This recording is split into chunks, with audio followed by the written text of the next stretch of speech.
media, whatever, right? Even among Christians, you hear this a lot. Like, well, you can lie in Islam. You can they're just gonna come here and they're gonna say they're peaceful, but they're not, and they're gonna lie about it.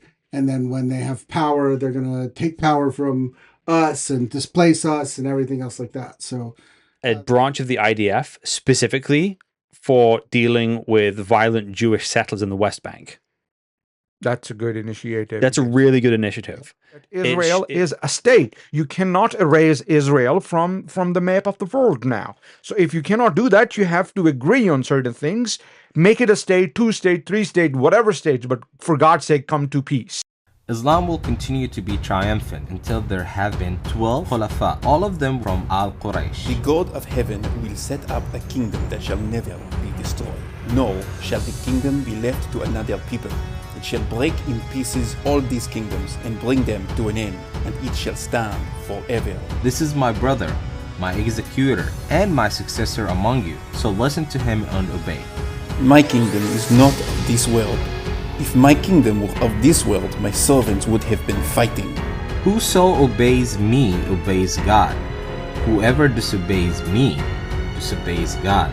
Whoever disobeys my commander disobeys me. The Lord said to me, You are my son. Today I have begotten you. Ask of me, and I will make the nations your heritage, and the ends of the earth your possession. Two systems of government, two visions for life on earth. Whichever is true changes everything.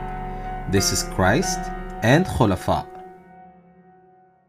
Hey everyone, welcome back to Christ and Caliphate. On this podcast, we talk about Middle Eastern affairs from a Christian worldview perspective, and we talk about timeless principles as they relate to Christianity and Islam and worldview in general. Today, we're covering three topics. The first is, it looks like there's a significant chance for peace in the Middle East right now. Then we're going to be talking about Taqiyya, and then we're going to be reversing that question and asking, is it ever okay for Christians to lie in order to save someone's life? So let's start with prospective peace in the Middle East right now. We're just coming off the end of the Israel-Iran 12-day war, as they're calling it. Trump got America involved. It didn't lead to further escalation. So what's new, guys? So today, Egypt's Al-Rad channel provided some details of the proposed ceasefire. So it says Egypt, Qatar, and the United States will provide international guarantees, including a personal direct commitment from President Trump. The 60-day agreement framework is as follows. Day 1, 8 living hostages released, and the IDF begins to withdraw from northern Gaza. Day 7, transfer of 5 bodies to Israel. Day 10, Hamas provides information and medical evidence on remaining hostages' status, and Israel shares information on Palestinians arrested since October 7th. Day 30, transfer of 5 additional bodies. Day 50, release 2 more living hostages. Day 60, transfer of 8 more bodies. At the same time, Israel would allow immediate entry of humanitarian aid into Gaza.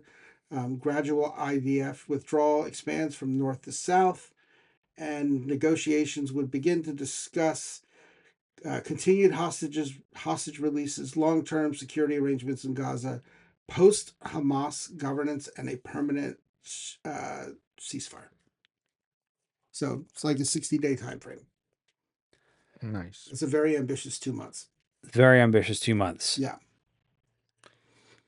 I think, in my opinion, a lot of this comes down to what it means to have a post-Hamas Gaza. How plausible is it that Hamas are going to say, okay, we lay down our arms, we achieve what we wanted to achieve, and we'll accept peaceful exile? I mean, a lot of that depends on how weakened they really are, to me. They're an ideological movement. Ideological movements don't tend to just say, we quit, like we're going to adopt a different ideology. If they are weakened to the point where, the only people left are more moderate thinkers, then there's a possibility. But I don't I've never really seen moderation come out of Hamas as far as what their stated goals are, and Yeah. how they don't really line up with like what the proposal of what that proposal was. Yeah, I think one aspect we see it, it's very interesting and it's very pleasing to eyes and ears to see that finally there is peace prevailing. But how long that peace is guaranteed is something that I think we should be concerned as human beings. Also, I think ideology cannot be defeated. Ideology, we have seen this in Afghanistan, that after so many years, Taliban came back and they are still in power. So, to defeat an ideology, you have to do certain changes. You have to change the certain structures, the way you deal with people, so that the idea itself dies, right? So, and also one more aspect of it, when we say how strong or how weak Hamas is, we can say that Hamas is not completely died. Hamas is still there. If they're keeping the hostage, if they're holding the hostage, it means they have a facility to survive, if not, fight back, right? So if you leave Gaza and make it normal, then there are a lot of people who suffered a lot of losses. What you expect from those Palestinians or Gazans, I would say Gazans, because that's the right pronunciation. But for the sake of audience, I would say Gaza. That they will also take arms. For example, if you destroyed my house, what you expect me to do? Now be nice and say, I accept. I don't care. I have nothing left. So the only option for me left out there is join those rebels or those terrorists, to say, or those people who promote such of, and there is a big part in Muslim world about revenge is big. There is no such thing as, of course there is some element of forgiveness, but Islam deals big on revenge. If you come to destroy me, I'll come, even if it takes 3 generations of me to take a revenge from you, right? So to change that mindset, I think there has to be a long-term plan. Either it's 2 state, 1 state, how many states you want, but to just say only ceasefire will bring peace, or this short-term negotiation, which is good, not to saying that's wrong, will not bring peace to the region in the long term. It's like the end of World War One, that they won the war, but they lost the peace. And that was what led to World War Two. They didn't have a long-term plan of how to rehabilitate these nations, which they'd been at war with. And so what you end up getting out of that is a worse version of who they were fighting before. Like the Germans in World War II as an ideological enemy were far worse than the World War I Germans, who were just, a slightly different variation in a lot of ways on, the people they were fighting. Right. World War I was in a lot of ways an arbitrary war. World War II was not an arbitrary war. It needed to be fought. But it only needed to be fought because the peace after World War I was so like bad. So Thanks, Woodrow Wilson. it wasn't Woodrow Wilson's fault. It was, he wanted to kind of do a sort of Marshall Plan type thing anyway. Yeah. It was George Clemenceau's, revenge driven. Right. Sure.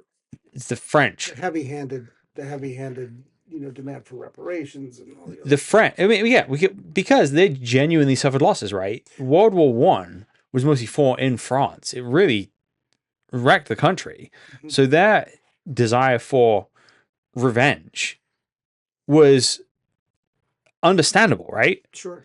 So after October 7th, the Israelis' desire for revenge is understandable. But the fact is, revenge can only take you up to a certain point. At some point, you have to put something more constructive together.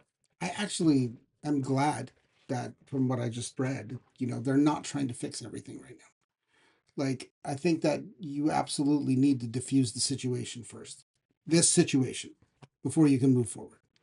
Like, if you start talking about like like what a state looks like, or what states look like living side by side, or what governance, you know what I mean, like, and there's still like hostages there. No one is going to let that go. I'm serious. Both sides. No one is going to let that go. The Israelis will not let that go, obviously, and the because they're still there, like you were saying, it's still leverage for them to be able to, at the very least enact hostilities, at the very worst provoke a global, a regional conflict. So I'm actually glad that they're not trying to do a big framework right now, because I don't think anyone knows what that looks like.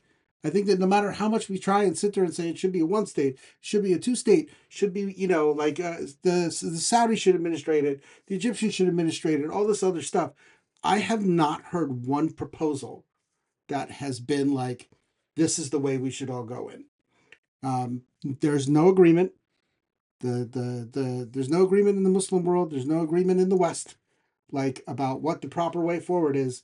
So in my mind, like, the small approach is probably all you can really like. Let's see if we can live with each other for 60 days. Like, then let's try and get another 60 days. Yeah, I think at at the grassroots level, the change has to come in the mindset to see a long run change. But I agree with you that the baby steps make towards a bigger goal. But the problem is, there is hostility. There is for Palestinians, they consider themselves occupied, and if you diffuse certain situation for time being, then again that weed has enough nutrients to grow. So I think the element will keep growing and keep coming back, and then when they respond, they're terrorists and so on and so forth. So it's kind of like a ripple effect. It keeps going. It never stops. So to make it stop, and once the situation is diffused, what's so alarming for me, or what's so challenging for me, is that the world attention will be diverted. Once there is a peace, little bit of peace, and people, okay, they're fine, and then now underneath that same thing start brewing again, Right. and then again a repeated thing happens. So I think there has to be a permanent solution, if not implemented, at least a roadmap. Yeah. Well, so and honestly, any political solution is just like a cast on a broken bone, right? The real healing needs to come at a cultural level. Yes. Now, the thing that actually gives me the biggest hope for like a legitimate shot at peace right now, do you know what it is?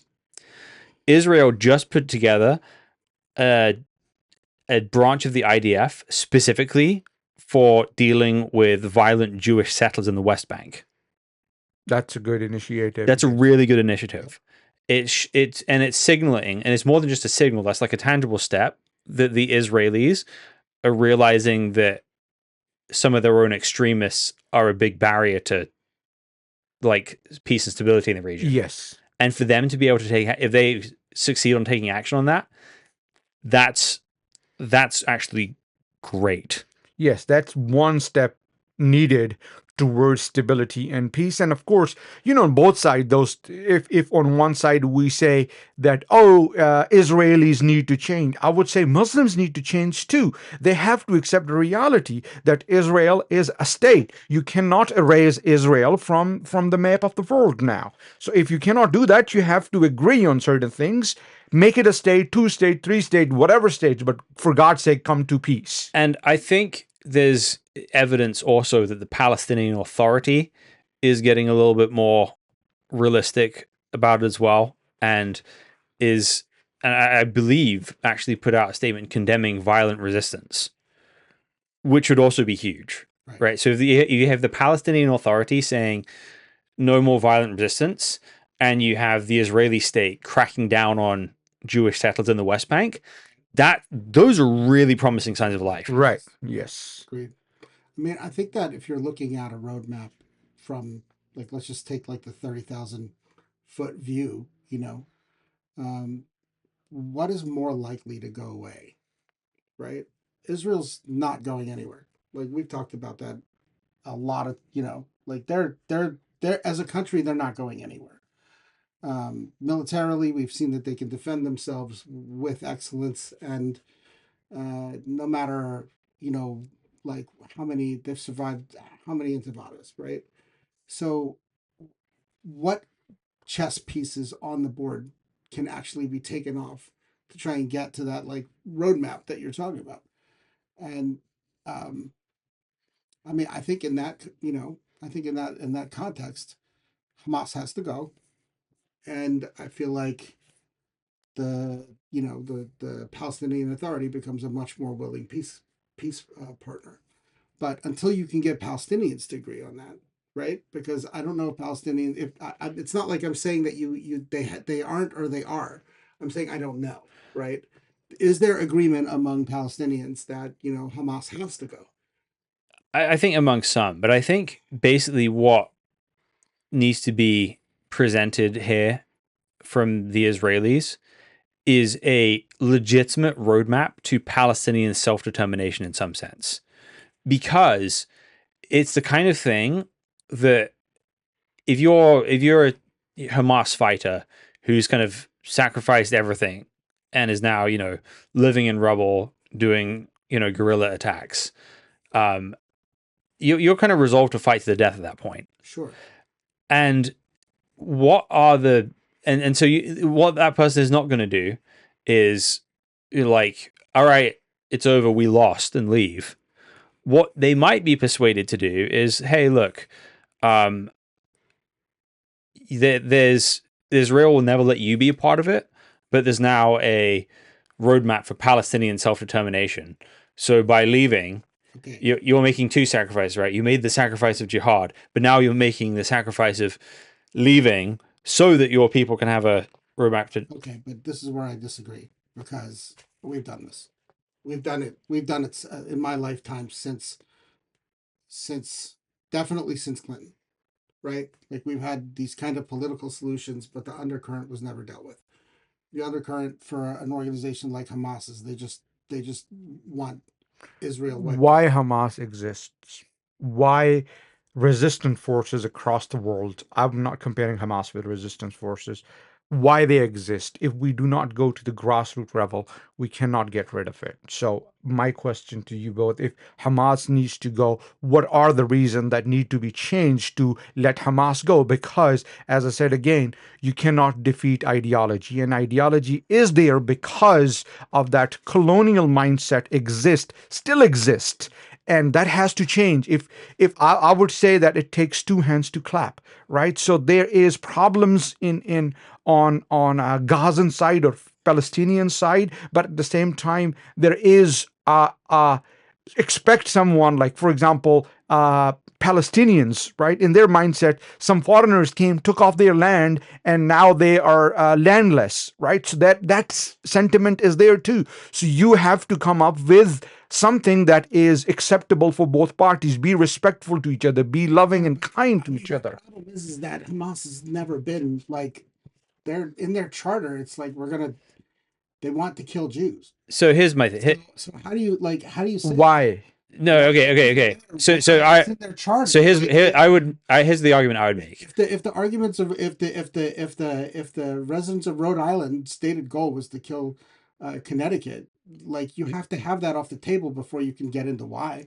No, I mean, like, we need to go to the why to Yeah, okay. get to the So reason, right? Here's where I would push back and kind of harmonize things. I would say that the kind of ideology that drives Hamas would exist if everything was perfect, because it's not based on a reaction. It's based on like fundamental religious ideas which drive people. Now, it's same with left-wing revolutionary mindset. Most of the people who are calling for revolution were rich kids who had everything handed to them. Sure. Right? These ideologies exist no matter how great your life is. But a lot of the time what they're doing is proposing illegitimate solutions to legitimate problems. Right? So I think I would kind of think of Hamas like a crocodile. If you put a crocodile in a cold climate with minimal food, it won't grow large. If you put it in a hot climate with ample food sources, it can grow enormous. So I think if you create the right environment, it can really curb the ability of Hamas to really grow to its full potential, which makes something like that easier to deal with, right? Sure. So instead of needing a whole military to take care of Hamas, you would need, some shifty Arab security service that's like, makes people disappear to a dark hole in the night, but they wouldn't be as influential because if you have a good living situation for people. So you can't. You can't just okay. Here is land and a state. This solution is solved. It won't. It didn't work. Right. But if you create the right environment, you can at least have a good head start of being able to deal with that. I mean, I have been, to Israel, and I've met Palestinians that live there, and they want peace, right? Like, and they were coming out of Gaza and working in the, kibbutzes, and like they have work permits and all that other stuff. So, the fact remains is that there are people who want what you're saying, right? And that's what I mean, in the end, that's what you have to cling to, Right? Like they're younger, they're less ideological, they're more like the world has changed like in the past 40 years, as far as connectivity and having the freedom to post a TikTok video feels good, man. which means the thing we keep coming back to when it comes to dealing with the Muslim world, it's almost our catchphrase at this point. You have to learn to differentiate. Yeah. And right. if there's going to be peace in the region, people need to differentiate hard. Yeah. Last example I would give, and I'm giving an example of Pakistan in this regard, right? Pakistan used its military powers to bomb certain areas of Pakistani border with Afghanistan, where Talibans are, or the Taliban factions are. So the idea that always kind of fascinated me, it's what drives them, what makes them join those ranks, what makes them give up that the goodness of life and be ready to die. If we do not diagnose that problem, I think just chopping their heads off or killing them, just increase the number of killing, won't solve the problem, because there are more and more people will join, and there is more and more people are being killed, and then the more and more. So it's as I said, it's a ripple effect. It's domino effect. It keeps coming back, right? So you have to address the core problem, and the core problem is related in mindset of the people, mindset of Israelis, and then I won't say action versus reaction, who started first at the same time, but it's kind of like it exists in both sides. Yeah. So I basically all I would do there is I would say there's two core problems. There's the ideology problem and there's the condition problem. When those things meet together, it creates a much, much bigger fire, right? Right. So there's two ingredients that meet, and making everything perfect wouldn't get rid of the ideological problem. But if you get rid of the ideological problem without getting rid of the condition, it's just a different ideology will spring up. I mean, like, Hamas can exist there. That's no problem. But if you improve the conditions, nobody will be there to join Hamas. If you give people life and give people chance and give people opportunities, they're not deprived. When was the withdrawal?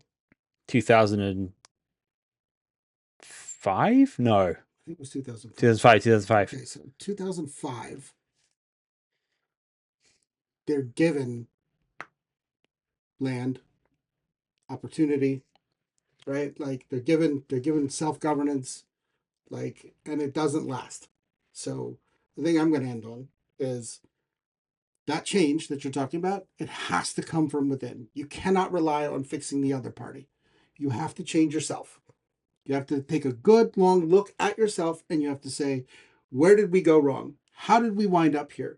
What choices did I make that led me here? And how do I move away from those choices to get to a place where I can be more peaceful, prosperous, be a better person, be like at peace with my neighbor, right? Yeah. So I think the no matter how much you look at it, you say I agree with you. The conditions have to change, right? I agree with you, right? Like there can be hope, and when you combine the negatives, it can be really bad.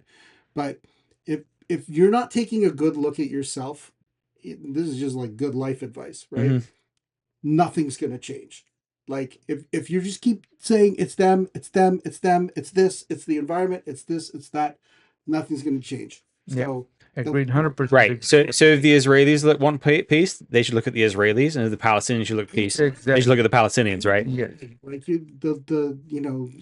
like Michael Jackson said, like look at the man in the mirror, right? Or as someone more important, Jesus said, first remove the plank from your own eye, then you will see clearly to remove the speck from your brother's eye. Amen. So, speaking of the speck in our brother's eye, we're going to be discussing something that's perpetually talked about on the internet when it comes to Islam, and that is the subject of Taqiyya.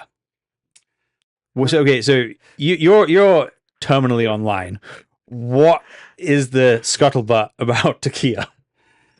I think there's a perception in the let's call it the non-Muslim world, right? The X space or Twitter space or Insta world or whatever, the meta, right? Metaverse. The metaverse, right? I wish somebody would just go sometimes. That built in and inherent in Islam is the God-given right to lie, to promote Islam, right? So Islam at all costs, and then when you combine that with jihadis and all of these other groups, there comes this perception of particularly from like opposing forces. Let's just right wing media, whatever, right? Even among Christians, you hear this a lot. Like, well, you can lie in Islam. You can they're just gonna come here and they're gonna say they're peaceful, but they're not, and they're gonna lie about it. And then when they have power, they're gonna take power from us and displace us and everything else like that. So the concept of Taqiyya comes up quite a bit, and some of the content creators out there spend a lot of time talking about this. So I think it's important to know where it's really coming from. This episode is sponsored by Taco Bell because right now it's seasonal. It's seasonal. Taquiyyas are actually in stock at Taco Bell. So what a taquilla is, it's a small meal item from Taco Bell where they don't tell you it's halal meat, but it's secretly halal meat. All right, we skip lunch. Food is a sore subject. So, Sharjeel, growing up as a, what do you call yourself? Salafi growing up? Sunni. Growing up as a Sunni Muslim in Pakistan. Did anyone ever use the word Taqiyya with you at all ever? No. So why, this is pretty common with Muslims I talk to, right? People don't even know what the word means. Yes. Maybe they're just performing Taqiyya on me. Well, let me clarify a few things. So in the Taqiyya is more dominant in Shiites, right? It's I think the roots comes from more, because we have to understand this before answering this question, that when it comes to implementation of Islam, Shiite sources are different than Sunni sources, right? Shias believe not in Sahih Sitta. Sahih Sitta, I mean 6 books of hadith that Sunnis believe, right? Shias believe in their own books, which are Usul al-Kafi and other books, right? Nahj al-Balagha. Nahj al-Balagha and so on and so forth, right? So I think in there somewhere, because I have not read them, right? So I cannot be 100% sure where this Taqiyya comes from, right? But I have not seen Taqiyya in Sunni Islam, right? Why I'm saying it is you are not supposed to lie. God says clearly in Quran that Allah do not like those who lies. La yuhibbullahu al-qazibin. God do not love those who lie. So if Quran is stating something, doesn't matter what secondary source you bring forth. If it's contradicting the primary source, you cannot consider the secondary source as your source of inspiration. So that's my take on that particular thing. And just to clarify, even within Shia Islam, my basic understanding of what taqiyya is that because Shias are a persecuted minority throughout Islamic history, the idea is you can deny your specific Shia beliefs in order to fit in and not face persecution when dealing with the majority society, right? Yeah, that is also true in Sunni Islam. So to avoid persecution like where you fear death, that is the only condition. Where you fear death temporarily, it's not that you can change and adopt certain things. Temporarily, for the sake of escape, right? Just as a tactic, you can use that, but that is conditional. But on top of that, there is another layer. For example, if you are a Sunni Muslim, right, and if you face persecution, then you will be happy to be persecuted as a Sunni believing Muslim because you are a shaheed. Shaheed is martyr. Right. You died in the cause of God, and you died in the name of religion. So you're granted the highest ranks in Jannah. So that's why you won't see a lot of Sunni Muslims, doing taqiyya. But again, I am not so much informed on Shia sources, so that I don't know. Let me ask you a question. Does it change? Is it solely directed in the modern sense, right, towards dealing with like outside Western sources or whatever? Because I feel like that's the perception, right? That Muslims don't lie to each other, right? They don't use this on each other. It's they don't commit taqiyya towards each other. It's specifically reserved for like the infidels or whatever. I think there is two things we need to understand. If you're in act of war, then you can use skittish tactics. You can deceive, and it is mentioned in Quran as well that you can be. If not, I'm not sure. I'll rephrase my statement that it is mentioned in Islamic sources that you can use tactics to deceive your enemy, right? But that is specific to act of war. But in act of peace, you cannot, even though it's non-believer, if it's Christians, Jews, or Hindus, or whoever it is, right? You are not allowed to lie to them. And its the biggest example is Muslims used to in the time of Muhammad.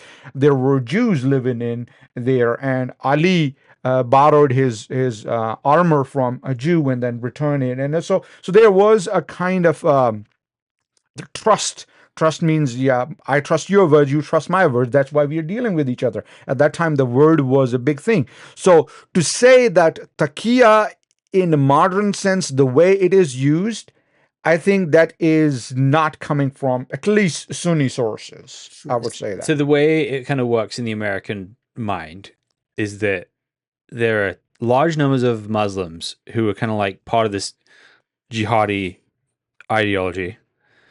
They move over to America. Then they act like they're super moderate with the goal of getting power.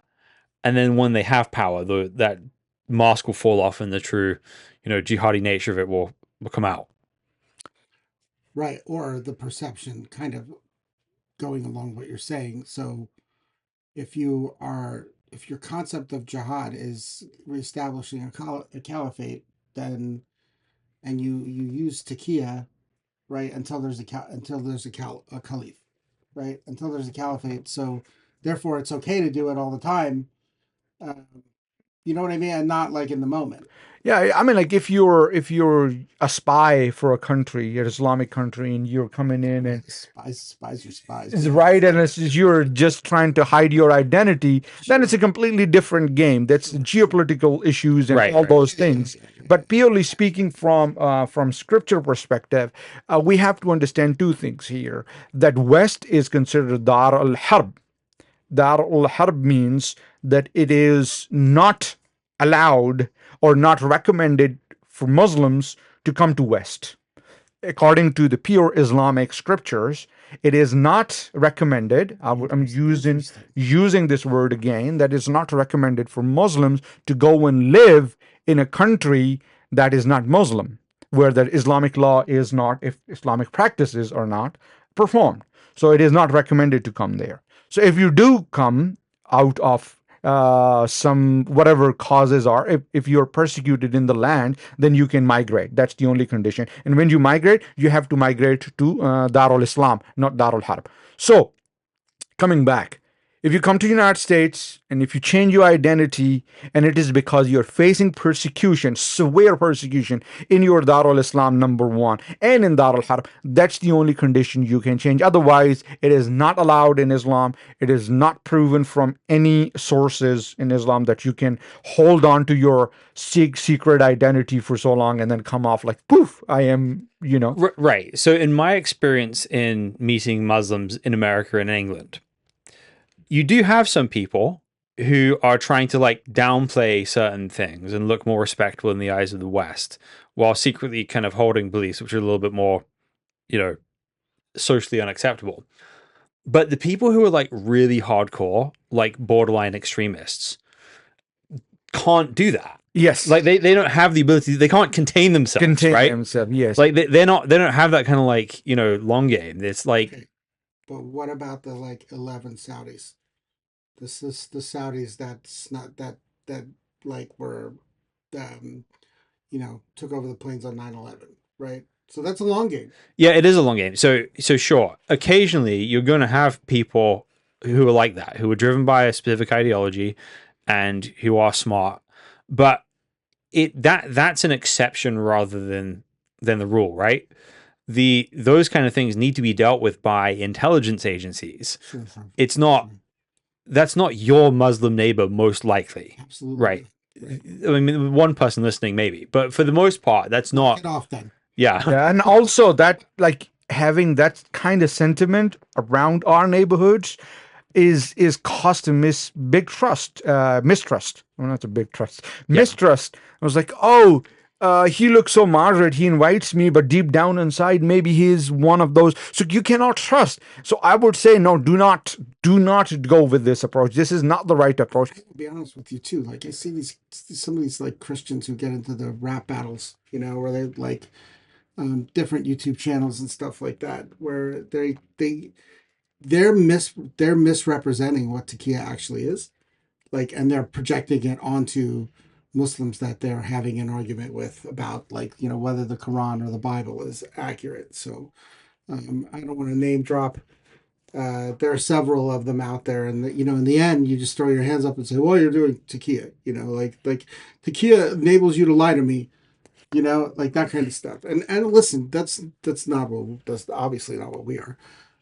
Yeah, I get. If people watch this video, I guarantee you will get at least a comment saying that we're all just Muslims doing Taqiyya. So it's like, when what I'm not saying here, I'm not saying. Don't tell them, bro. Yeah, I'll complain back to you. Look at all this stuff. It's obvious. Did you know this is Arabic? Yeah.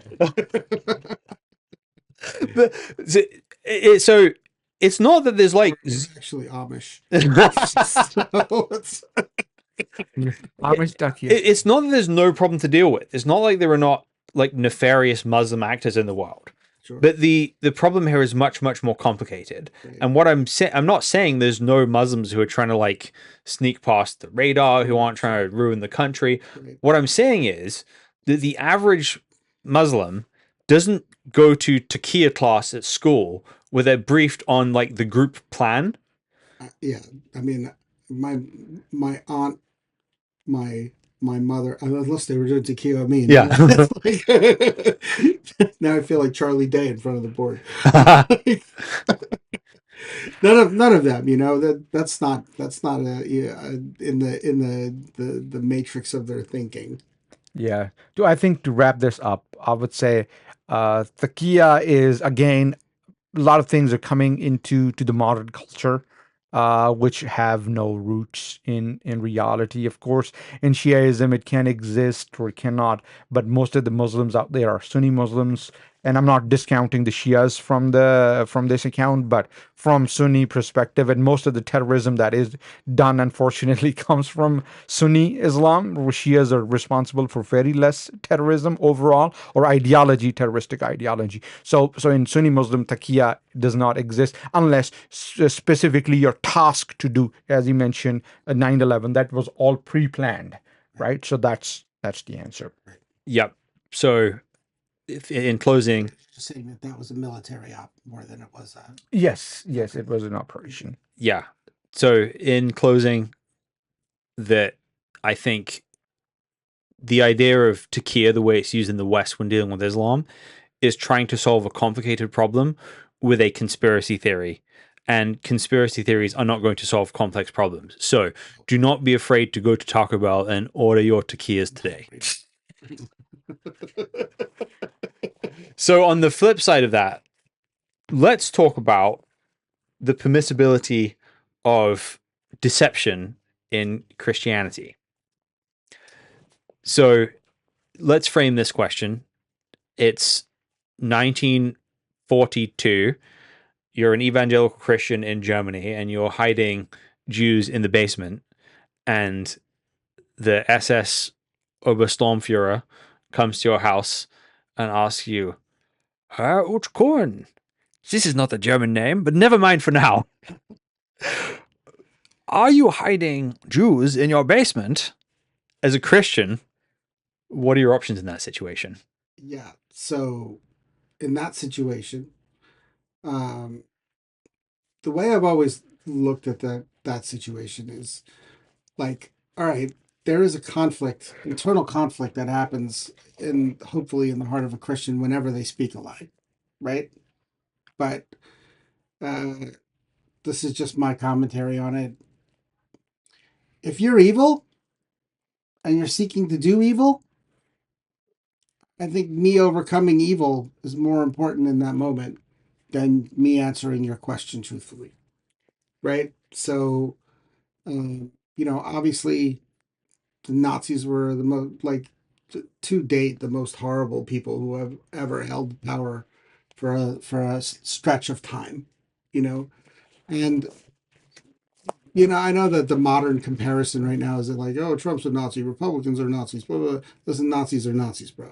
That's Nazis or Nazis. Nazis are Nazis, and telling the officer that came to my house in 1942 or whatever, that there are no Jews here, oh, I saw them run down the street, you know what I mean? Yeah. That kind of thing is more important, right? Thwarting your evil is more important than me giving that particular person in that particular thing an honest answer. I think that you should not lie as much as you as much as possible. If you go back and you look in like traditional Judaism, particularly among Jews who have been they've been persecuted, right? So they have said it's okay to lie if you're going to save a life. Right? Yeah, I think I would add, sorry to interrupt you, Islam particularly says one condition you can lie is to save innocent life. Again, innocent life. And I think that is true about Christianity. That is true about Judaism. I mean, Christianity doesn't say that, right? Christianity it's not like expressly written that it's okay to lie in certain situations. I mean, the commandment is you shall not lie. And then the explanations of lying throughout the Bible, when people lie, it's always connected with a negative thing and a negative consequence. The point being, like what happened with Paul when they lowered him down the rope, right?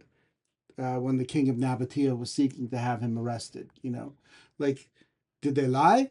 Did they say, oh, he's not here, and then they lower him out the door? There are instances of that in the Bible, for sure. Yeah, it's a very tricky topic, and it pulls us into a dilemma situation. We use that analogy of a train track. where there is three people on one side and there is one, and there is a train coming and you have to pull the lever on one side, whether you will say one or three or let it go on a natural way, right? So it's either you're killing one or you're killing three or you're giving it to a natural cause. So at the end of the day, I think no matter what religion you look into, it does say that there are exceptions. The major rule is do not lie. But if it is come to saving an innocent life, I think you are allowed to lie, as you lied to save the Jews in You know, 1943. I wasn't there, but I'd like to think I would have done that. The main issue with lying is that it's supposed to be something that like you are conflicted about. Like, should I tell a lie in this instance? And I think that goes beyond like a religion. I think that that's just something that God built into our hearts, right? Like falsehood is something that you either reject or you adopt, and then you change because you adopted a falsehood. So the examples I'd cite biblically where this is like kosher, it would be Exodus 17, where Pharaoh commands, Exodus 1:17, where Pharaoh commands the death of all the Hebrew babies.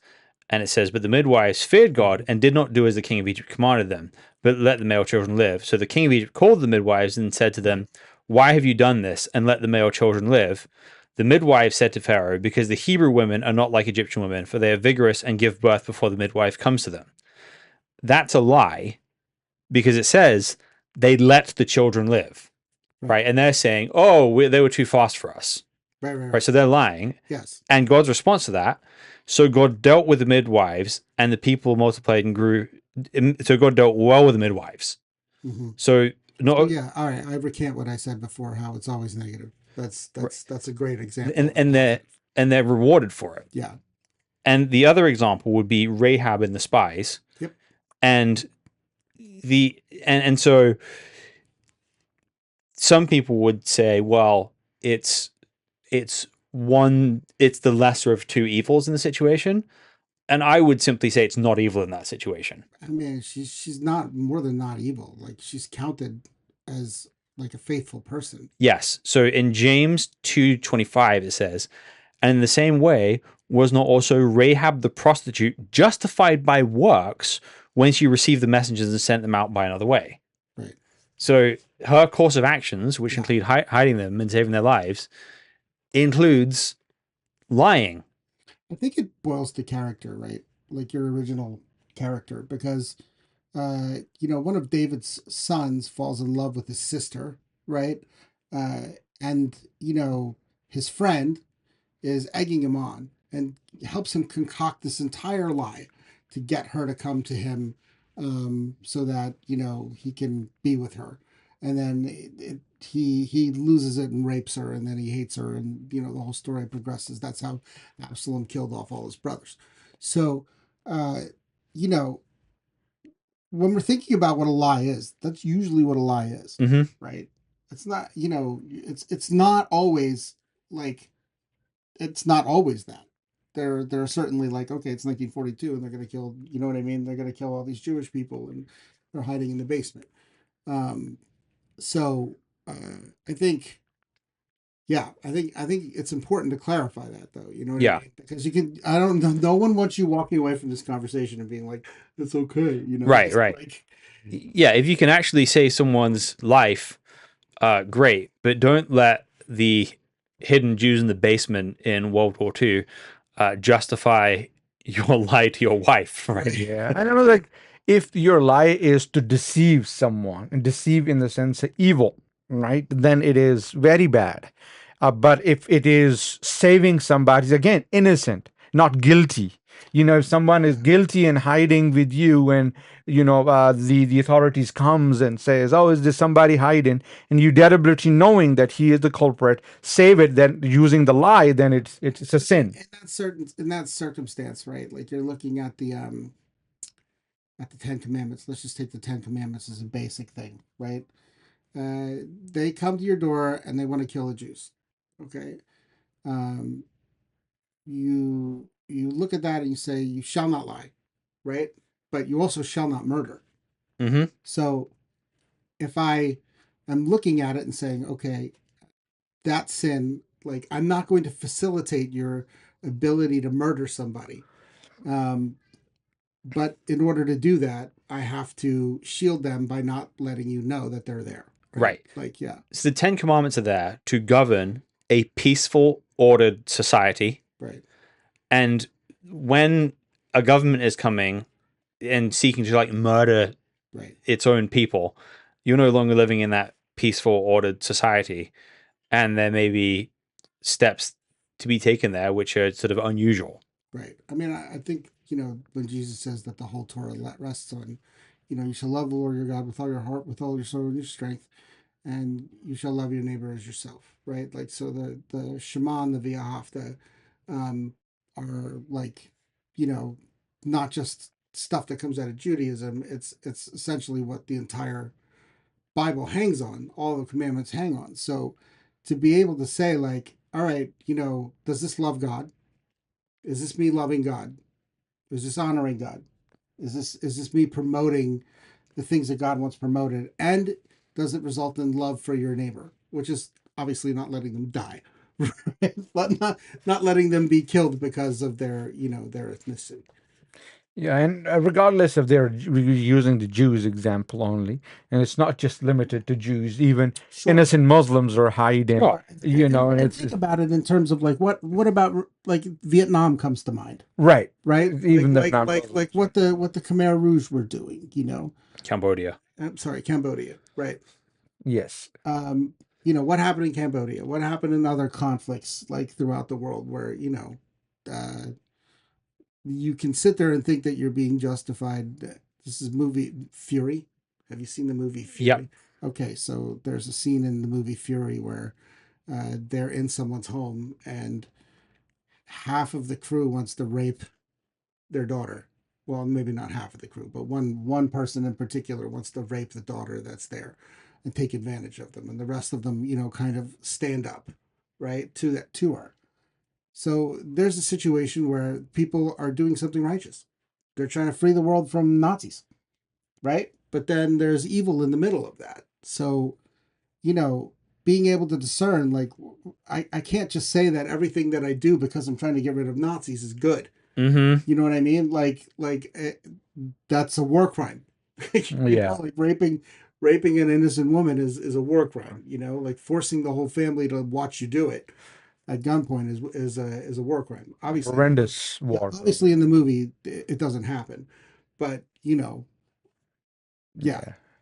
And to wrap this up, my final take on this is, doesn't matter or you're Christian or you're Muslim or you're Jew or you're Buddhist or whatever, lying is not good in general. And of course, when you're Christian, you're more connected. You feel like it is a sin on top of that. If you're a Muslim, You should feel more consecutive. yeah, honestly, you should. As a Muslim, you feel like, Allah forbids you from lying and Judaism. So there is religion also contributing a lot. At the end of the day, yes, when it comes to saving some innocent, I'm using the word innocent again and again, it is permissible. But other than that, we all should refrain from lying. It doesn't matter what religion you are following. Yeah, and I'll land by saying this, that not only is the Christian view on this that you shouldn't lie, it's that you should be holistically honest about things as well.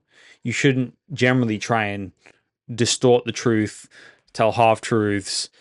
You should try and speak up for the truth wherever you see it lacking and be a person that contributes to the honesty and openness of the world. Guys, thank you for listening to Christ and Caliphate. We will be back next time.